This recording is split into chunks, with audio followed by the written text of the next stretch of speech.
ਇਨਕਲਾਬ ਵਾਲੇ ਆਮ ਆਦਮੀ ਪਾਰਟੀ ਵਾਲੇ ਜਦੋਂ ਇਹ ਓਪੋਜੀਸ਼ਨ ਦੇ ਵਿੱਚ ਸੀਗੇ, ਵਿਰੋਧੀ ਧਿਰ ਦੇ ਵਿੱਚ ਸੀ, ਜਦੋਂ ਇਹ ਸੱਤਾ ਦੇ ਉੱਤੇ ਬਿਰਾਜਮਾਨ ਨਹੀਂ ਸੀਗੇ ਤਾਂ ਉਦੋਂ ਕਹਿੰਦੇ ਸੀਗੇ ਕਿ ਪੰਜਾਬ ਦੇ ਵਿੱਚ 21 ਲੱਖ ਲੋਕਾਂ ਦੀ ਬੇਰੁਜ਼ਗਾਰਾਂ ਦੀ ਫੌਜ ਹੈ ਤੇ ਇਸ ਫੌਜ ਨੂੰ ਅਸੀਂ ਰੁਜ਼ਗਾਰ ਦੇਣਾ। ਤੇ ਇਹ ਜਿਹੜੇ ਅਕਾਲੀ ਨੇ ਜਾਂ ਕਾਂਗਰਸੀਏ ਨੇ, ਇਹਨਾਂ ਦੀਆਂ ਨੀਤੀਆਂ ਮਾੜੀਆਂ ਪਾਲਿਸੀਆਂ ਕਰਕੇ ਪੰਜਾਬ ਦੇ ਵਿੱਚ ਨਿਵੇਸ਼ ਨਹੀਂ ਆ ਰਿਹਾ। ਪਰ ਇੱਕ ਰਿਪੋਰਟ ਆਈ ਹੈ ਜਿਹੜੀ ਇਹਨਾਂ ਦੇ ਸਾਰੇ ਦਾਅਵਿਆਂ ਦੀ, ਚਾਹੇ ਉਹ ਭਗਵੰਤ ਮਾਨ ਦੇ ਦਾਅਵੇ ਨੇ, ਚਾਹੇ ਉਹ ਕੇਜਰੀਵਾਲ ਦੇ ਦਾਅਵੇ ਨੇ, ਉਹਨਾਂ ਦੀ ਫੂਕ ਕੱਢਦੀ ਹੈ। ਤੇ ਉੱਥੋਂ ਪਤਾ ਲੱਗਦਾ ਕਿ ਇਹਨਾਂ ਦਾ ਜਿਹੜਾ ਰੁਜ਼ਗਾਰ ਜਨਰੇਟ ਕਰਨ ਦਾ ਜਿਹੜਾ ਦਾਅਵਾ ਸੀ, ਇੰਪਲਾਇਮੈਂਟ ਜਨਰੇਟ ਕਰਨ ਦਾ ਦਾਅਵਾ, ਉਹਦੀ ਫੂਕ ਕਿਵੇਂ ਨਿਕਲੀ ਹੈ। ਸਤਿ ਸ਼੍ਰੀ ਅਕਾਲ, ਤੁਸੀਂ ਜੁੜੇ ਹੋਏ ਹੋ ਪੰਜਾਬੀ ਰੇਡੀਓ USA ਦੇ ਨਾਲ ਤੇ ਪ੍ਰੋਗਰਾਮ ਸਪੈਸ਼ਲ ਰਿਪੋਰਟ ਦੇ ਵਿੱਚ ਤੁਹਾਡਾ ਸਾਰਿਆਂ ਦਾ ਸਵਾਗਤ ਹੈ। ਅੱਜ ਦੀ ਇਸ ਰਿਪੋਰਟ ਦੇ ਵਿੱਚ ਗੱਲਬਾਤ ਕਰਾਂਗੇ ਪੰਜਾਬ ਦੇ ਰੁਜ਼ਗਾਰ ਦੇ ਬਾਰੇ। ਅੱਜ ਜਦੋਂ ਸੱਤਾਧਾਰੀ ਧਿਰ ਦੇ ਵਿੱਚ ਬੈਠੇ ਨੇ ਜਿਹੜੇ ਇਨਕਲਾਬ ਵਾਲੇ ਆਮ ਆਦਮੀ ਪਾਰਟੀ ਵਾਲੇ, ਜਦੋਂ ਇਹ ਓਪੋਜੀਸ਼ਨ ਦੇ ਵਿੱਚ ਸੀਗੇ, ਵਿਰੋਧੀ ਧਿਰ ਦੇ ਵਿੱਚ ਸੀ, ਜਦੋਂ ਇਹ ਸੱਤਾ ਦੇ ਉੱਤੇ ਬਿਰਾਜਮਾਨ ਨਹੀਂ ਸੀਗੇ ਤਾਂ ਉਦੋਂ ਕਹਿੰਦੇ ਸੀਗੇ ਕਿ ਪੰਜਾਬ ਦੇ ਵਿੱਚ 21 ਲੱਖ ਲੋਕਾਂ ਦੀ ਬੇਰੁਜ਼ਗਾਰਾਂ ਦੀ ਫੌਜ ਹੈ ਤੇ ਇਸ ਫੌਜ ਨੂੰ ਅਸੀਂ ਰੁਜ਼ਗਾਰ ਦੇਣਾ।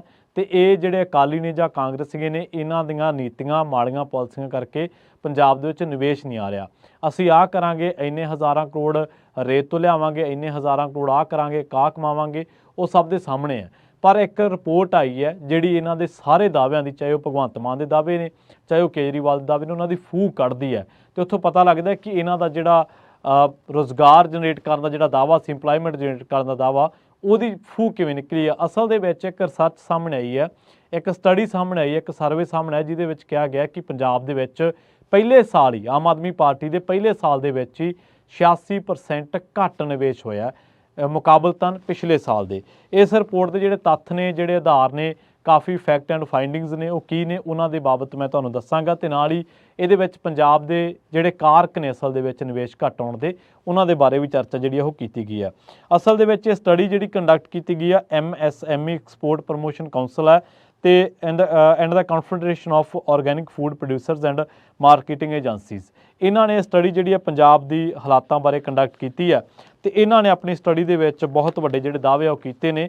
ਇਹਨਾਂ ਦੇ ਦਾਅਵਿਆਂ ਦੀ ਨਾਲ ਆਪਣੇ ਦਾਅਵੇ ਕਰਕੇ ਜਿਹੜੇ ਇਹਨਾਂ ਨੇ ਸਰਕਾਰ ਦੇ ਦਾਅਵੇ, ਜਿਹੜੇ ਸੱਤਾਧਾਰੀ ਧਿਰ ਦੇ ਦਾਅਵੇ ਆ, ਉਹਨਾਂ ਦੀ ਪੋਲ ਖੋੜ ਕੇ ਰੱਖ ਦਿੱਤੀ ਹੈ। ਇਹਨਾਂ ਨੇ ਕਿਹਾ ਹੈ ਕਿ ਪੰਜਾਬ ਦੇ ਵਿੱਚ 86% ਜਿਹੜਾ ਨਿਵੇਸ਼ ਆ ਉਹ ਘੱਟ ਆਇਆ ਪਿਛਲੇ ਸਾਲ ਦੇ ਵਿੱਚ, ਯਾਨੀ ਕਿ ਆਮ ਆਦਮੀ ਪਾਰਟੀ ਦੇ ਪਹਿਲੇ ਸਾਲ ਦੇ ਵਿੱਚ ਹੀ ਮੁਕਾਬਲਤਨ ਉਸ ਤੋਂ ਪਿਛਲੇ ਸਾਲ ਦੇ ਵਿੱਚ। ਅਕੋਰਡਿੰਗ ਟੂ ਸਟੱਡੀ ਜਿਹੜੀ ਇਹ ਗੱਲ ਕਹਿੰਦੀ ਹੈ ਕਿ ਪੰਜਾਬ ਦੇ ਵਿੱਚ ਸਿਰਫ 3492 ਕਰੋੜ ਦੀ ਇਨਵੈਸਟਮੈਂਟ ਹੋਈ ਹੈ ਸਾਲ 2022-23 ਦੇ ਦਰਮਿਆਨ, ਤੇ ਜਿਹੜੀ ਕਿ 85.23% ਘੱਟ ਹੈ 23,655 ਕਰੋੜ ਇਨਵੈਸਟਮੈਂਟ ਤੋਂ, ਜਿਹੜੀ ਕਿ ਫਾਈਨੈਂਸ਼ੀਅਲ ਈਅਰ ਸਾਲ 2021-22 ਦੇ ਵਿੱਚ ਆਈ ਸੀਗੀ। ਤੇ ਇਹਦੇ ਨਾਲ ਜਿਹੜੇ ਅਗਲੇ ਤੱਥ ਨੇ ਉਹ ਤਾਂ ਹੋਰ ਵੀ ਸਗੋਂ ਗੌਰ ਕਰਨਾ ਮੰਗਦੇ ਨੇ ਕਿ ਪਿਛਲੇ ਸਾਲਾਂ ਦੇ ਵਿੱਚ ਹੋਇਆ ਕੀ ਹੈ ਜਾਂ ਪੰਜਾਬ ਸਰਕਾਰ ਦੇ ਵਿੱਚ ਕਿਹੜੀਆਂ ਚੀਜ਼ਾਂ ਰਹੀਆਂ ਨੇ। ਆਪਾਂ ਇਹ ਨਿਵੇਸ਼ ਘੱਟ ਆਉਣ ਦੇ ਲਈ ਜਿਹੜੇ ਜ਼ਿੰਮੇਵਾਰ ਕਾਰਕ ਨੇ ਉਹਨਾਂ ਉੱਤੇ ਵੀ ਚਰਚਾ ਕਰਾਂਗੇ। DS ਰਾਵਤ ਜਿਹੜੇ ਕਿ ਚੇਅਰਮੈਨ ਨੇ MSME ਦੇ, ਉਹਨਾਂ ਨੇ ਇਹ ਗੱਲ ਕਹੀ ਹੈ ਕਿ ਪੰਜਾਬ ਦੇ ਵਿੱਚ 2018 ਤੋਂ ਲੈ ਕੇ 2023 ਤੱਕ ਜਿੰਨੇ ਵੀ ਫਾਈਨੈਂਸ਼ੀਅਲ ਈਅਰ ਆਏ ਨੇ ਉਹਨਾਂ ਦੀ ਅਸੀਂ ਸਟੱਡੀ ਕੀਤੀ ਹੈ ਤੇ ਈਅਰ ਬਾਏ ਈਅਰ ਅਸੀਂ ਇਹਨਾਂ ਨੂੰ ਜਿਹੜਾ ਉਹ ਇੱਕ ਤਰੀਕੇ ਨਾਲ ਐਨਾਲਾਈਜ਼ ਕੀਤਾ ਤੇ ਦੇਖਿਆ ਕਿ ਪੰਜਾਬ ਦੇ ਵਿੱਚ ਕਿੰਨਾ ਨਿਵੇਸ਼ ਆਇਆ। ਅਸਲ ਦੇ ਵਿੱਚ ਜੇ ਦੇਖਿਆ ਜਾਵੇ ਤਾਂ ਪੰਜਾਬ ਦੇ ਵਿੱਚ ਸਾਲ 2018-19 ਦੇ ਵਿੱਚ 43,323 ਕਰੋੜ ਰੁਪਏ ਦਾ ਨਿਵੇਸ਼ ਹੋਇਆ ਸੀਗਾ ਤੇ ਸਾਲ 2019-20 ਦੇ ਵਿੱਚ ਹੋਇਆ 12,267 ਕਰੋੜ ਦਾ, 2020-21 ਦੇ ਵਿੱਚ ਹੋਇਆ 15,761 ਕਰੋੜ ਦਾ, 2021-22 ਦੇ ਵਿੱਚ ਹੋਇਆ 23,655 ਕਰੋੜ ਦਾ, 2022-23 ਦੇ ਵਿੱਚ ਹੋਇਆ 3,492 ਕਰੋੜ ਦਾ, ਜਿਹੜਾ ਕਿ ਹੁਣ ਸਾਲ ਚੱਲ ਰਿਹਾ ਆਮ ਆਦਮੀ ਪਾਰਟੀ ਦੇ ਕਾਰਜਕਾਲ ਦਾ ਇਹ ਪਹਿਲਾ ਸਾਲ ਸੀਗਾ। 98,500 ਕਰੋੜ ਦੀ ਜਿਹੜੀ ਇਨਵੈਸਟਮੈਂਟ ਹੋਈ ਹੈ ਉਹ ਪਿਛਲੇ 5 ਸਾਲਾਂ ਦੇ ਵਿੱਚ ਹੋਈ ਹੈ।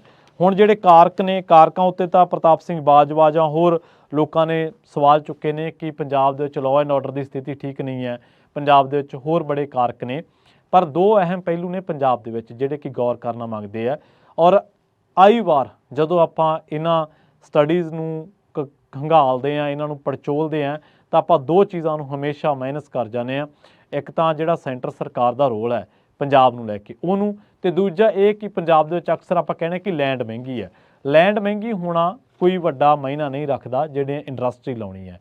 ਤੇ ਇਹਦੇ ਨਾਲ ਨਾਲ ਦੂਜਾ ਜਿਹੜਾ ਪੰਜਾਬ ਸਰਕਾਰ ਰੋਜ਼ ਦਾਅਵੇ ਕਰ ਦਿੰਦੀ ਹੈ ਵੱਡੇ ਵੱਡੇ ਬੈਨਰ ਲਾ ਕੇ, ਤੁਹਾਨੂੰ ਯਾਦ ਹੋਣਾ ਵੱਡੇ ਵੱਡੇ ਹੋਰਡਿੰਗਸ ਲਾ ਕੇ ਕਿ ਇੰਨੇ 100 ਅਸੀਂ ਜਿਹੜੇ ਨਵੇਂ ਜੁਆਇਨਿੰਗਸ ਕਰਵਾਈਆਂ ਨੇ, ਜਦੋਂ ਤੁਸੀਂ ਖੁਦ ਕਹਿ ਰਹੇ ਸੀਗੇ ਕਿ 21 ਲੱਖ ਫੌਜ ਆ ਪੰਜਾਬ ਦੇ ਵਿੱਚ ਬੇਰੁਜ਼ਗਾਰਾਂ ਦੀ, ਤੇ ਹੁਣ ਤੁਸੀਂ 100 ਦੀਆਂ ਜੁਆਇਨਿੰਗਸ ਤੇ ਹੀ ਕਰਵਾ ਰਹੇ ਹੋ ਆਪਦੀ ਵੱਡੀ ਜਿਹੜੀ ਪਿੱਠ ਥਾਪੜ ਰਹੇ ਹੋ ਆਪਣੇ ਆਪ ਹੀ ਕਿ ਅਸੀਂ ਬਹੁਤ ਵੱਡਾ ਕੰਮ ਕਰ ਰਹੇ ਹਾਂ। ਅਸਲ ਦੇ ਵਿੱਚ ਇਸ ਰਿਪੋਰਟ ਨੇ ਸਰਕਾਰ ਦੇ ਪਾਜ ਉਧੇੜ ਕੇ ਰੱਖ ਦਿੱਤੇ ਆ, ਸਰਕਾਰ ਦੇ ਬਖੀ ਉਧੇੜ ਦਿੱਤੇ ਆ ਜਿਵੇਂ ਆਪਾਂ ਕਹਿ ਸਕਦੇ ਹਾਂ। ਤੇ ਇਹ ਦੱਸਿਆ ਕਿ ਕਿਸ ਤਰੀਕੇ ਦੇ ਨਾਲ ਪੰਜਾਬ ਦੇ ਵਿੱਚ ਵੱਡੇ ਦਾਅਵੇ ਕਰਨ ਵਾਲੀ ਆਮ ਆਦਮੀ ਪਾਰਟੀ ਦੇ ਪਹਿਲੇ ਸਾਲ ਦੇ ਵਿੱਚ ਹੀ ਉਹਨਾਂ ਦਾਅਵਿਆਂ ਦੀ ਜਿਹੜੀ ਫੂਕ ਆ ਉਹ ਨਿਕਲ ਗਈ ਆ।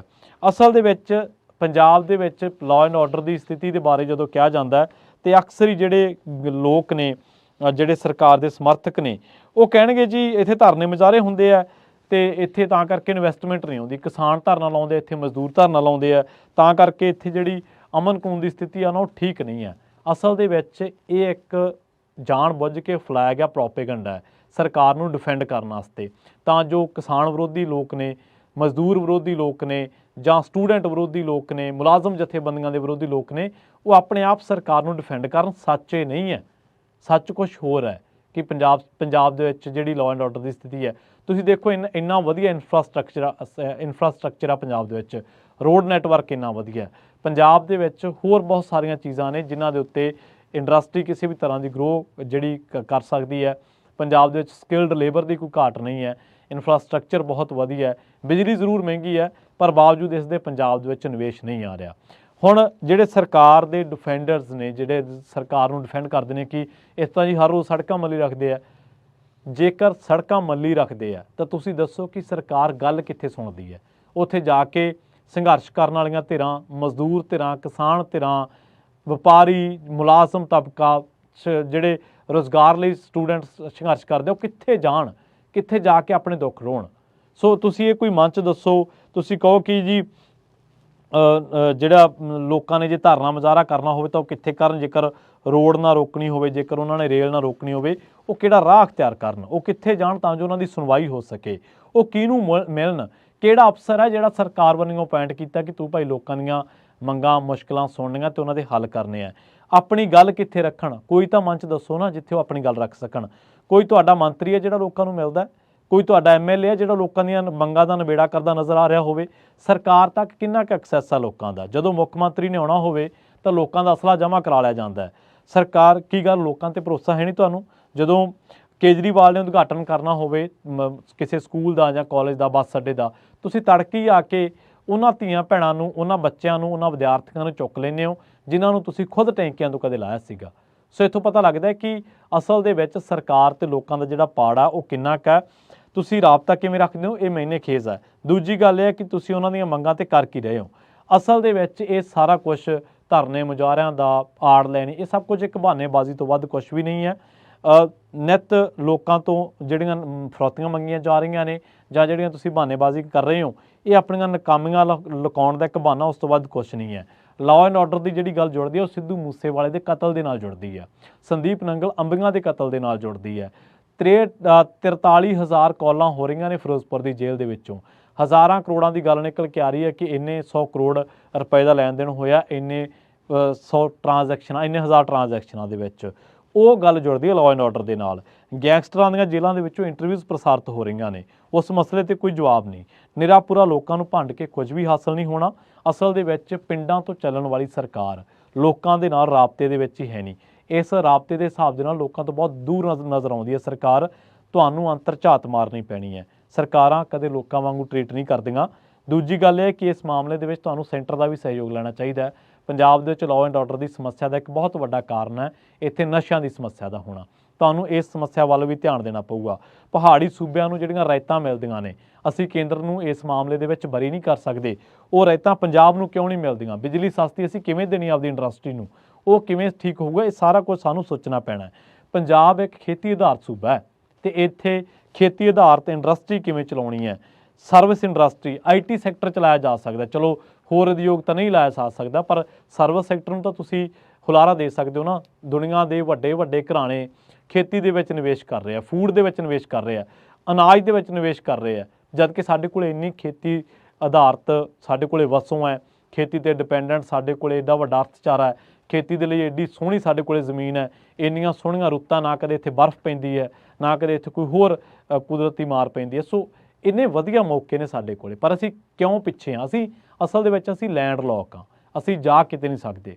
ਸਾਡੇ ਇੱਥੇ ਕੱਚਾ ਮਾਲ ਮਿਲ ਰਿਹਾ ਸਾਰੇ ਖੇਤਾਂ ਦੇ ਵਿੱਚੋਂ, ਆਲੂ ਜਿੱਥੋਂ ਮਰਜ਼ੀ ਜਿੰਨਾ ਮਰਜ਼ੀ ਚੱਕ ਲਓ, ਗੰਨਾ ਚੱਕ ਲਓ, ਜਿਸ ਕਿਸੇ ਤਰ੍ਹਾਂ ਦੀ ਵੀ ਫੂਡ ਦੀ ਇੰਡਸਟਰੀ ਤੁਸੀਂ ਅੱਗੇ ਵਧਾਉਣੀ ਫਲਾਉਣੀ ਹੈ, ਉਹਦੇ ਲਈ ਤੁਸੀਂ ਕੁਝ ਵੀ ਕਰ ਸਕਦੇ ਹੋ। ਇੱਥੇ ਹਰ ਚੀਜ਼ ਅਵੇਲੇਬਲ ਹੈ, ਪਰ ਉਹ ਹੋ ਕਿਉਂ ਨਹੀਂ ਰਹੀ, ਇਹ ਵੱਡੀ ਗੱਲ ਹੈ।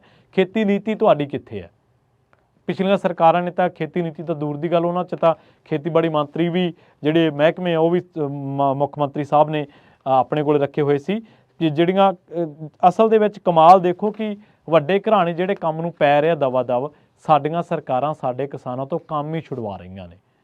ਸਾਡੇ ਰਸਾਇਣਿਕ ਮਾਡਲ ਨੇ ਕਿੰਨਾ ਨੁਕਸਾਨ ਕੀਤਾ, ਹਰੀ ਕ੍ਰਾਂਤੀ ਮਾਡਲ ਨੇ ਕਿੰਨਾ ਨੁਕਸਾਨ ਕੀਤਾ। ਹਾਲਾਂਕਿ ਉਹ ਕੁਛ ਵਕਫੇ ਲਈ ਚਾਹੀਦਾ ਸੀ, ਪਰ ਬਾਅਦ ਦੇ ਵਿੱਚ ਅਸੀਂ ਇਹਨੂੰ ਕੰਟੀਨਿਊ ਕੀਤਾ।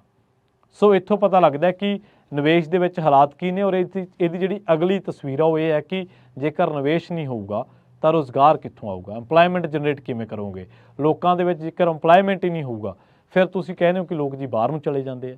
ਤੁਸੀਂ ਕਹਿੰਦੇ ਸੀ ਲੋਕ ਇੱਥੇ ਗੋਰੇ ਨੌਕਰੀਆਂ ਕਰਨ ਲੱਗਣਗੇ, ਕਿ ਇਸ ਤਰ੍ਹਾਂ ਗੋਰੇ ਨੌਕਰੀਆਂ ਕਰਨਗੇ ਜੋ ਤੁਹਾਡੇ ਆਪਣੇ ਲੋਕਾਂ ਕੋਲ ਰੁਜ਼ਗਾਰ ਹੈ ਨਹੀਂਗਾ। ਸੋ ਦਾਅਵੇ ਕਰਨਾ ਇੱਕ ਬਹੁਤ ਵੱਡੀ ਗੱਲ ਆ, ਦਾਅਵੇ ਕਰਕੇ ਲੋਕਾਂ ਨੂੰ ਭਰਮਾ ਕੇ ਆਪਣੀਆਂ ਗੱਲਾਂ ਦੇ ਵਿੱਚ ਲਿਆਉਣਾ ਉਹ ਇੱਕ ਲੱਛੇਦਾਰ ਭਾਸ਼ਣ ਕਲਾ ਤਾਂ ਹੋ ਸਕਦੀ ਹੈ, ਪਰ ਅਸਲ ਦੇ ਵਿੱਚ ਉਹ ਇੰਪਲਾਇਮੈਂਟ ਜਨਰੇਟ ਨਹੀਂ ਕਰ ਸਕਦੀ। ਸੋ ਪੰਜਾਬ ਸਰਕਾਰ ਦੇ ਪਹਿਲੇ ਸਾਲ ਦੇ ਵਿੱਚ ਹੀ 86% ਨਿਵੇਸ਼ ਘਟਿਆ। ਜ਼ਾਹਰ ਹੈ ਕਿ ਇਹਦਾ ਪੰਜਾਬ ਦੀ ਇਕਨੋਮੀ ਤੇ ਆਉਂਦੇ ਦਿਨਾਂ ਦੇ ਵਿੱਚ ਅਸਰ ਦੇਖਣ ਨੂੰ ਮਿਲੂਗਾ। ਤੇ ਸਾਡੇ ਨੌਜਵਾਨ ਮੁੰਡੇ ਕੁੜੀਆਂ ਉਹਨਾਂ ਕੋਲੇ 2 ਹੀ 3 ਰਾਹ ਬਚਦੇ ਨੇ, ਜਾਂ ਤਾਂ ਉਹ ਪੜ੍ਹ ਲਿਖ ਕੇ ਸਰਕਾਰ ਤੋਂ ਨੌਕਰੀਆਂ ਮੰਗੀ ਜਾਣ ਤੇ ਵਾਰੀ-ਵਾਰੀ ਡਾਂਗਾਂ ਸੋਟੇ ਖਾਈ ਜਾਣ, ਤੇ ਜਾਂ ਫਿਰ ਉਹ ਜਹਾਜ਼ ਦੀ ਵਾਰੀ ਨਾਲ ਲੰਮ ਕੇ ਦੂਰ ਪ੍ਰਦੇਸ਼ਾਂ ਦੇ ਵਿੱਚ ਕਮਾਈਆਂ ਕਰਨ ਦੇ ਲਈ ਕੋਈ ਨਾ ਕੋਈ ਰਾਹ ਪੁੱਟ ਲੈਣ। ਬਹੁਤ ਬਹੁਤ ਧੰਨਵਾਦ। ਜਲਦ ਮਿਲਾਂਗੇ ਇੱਕ ਹੋਰ ਨਵੀਂ ਰਿਪੋਰਟ।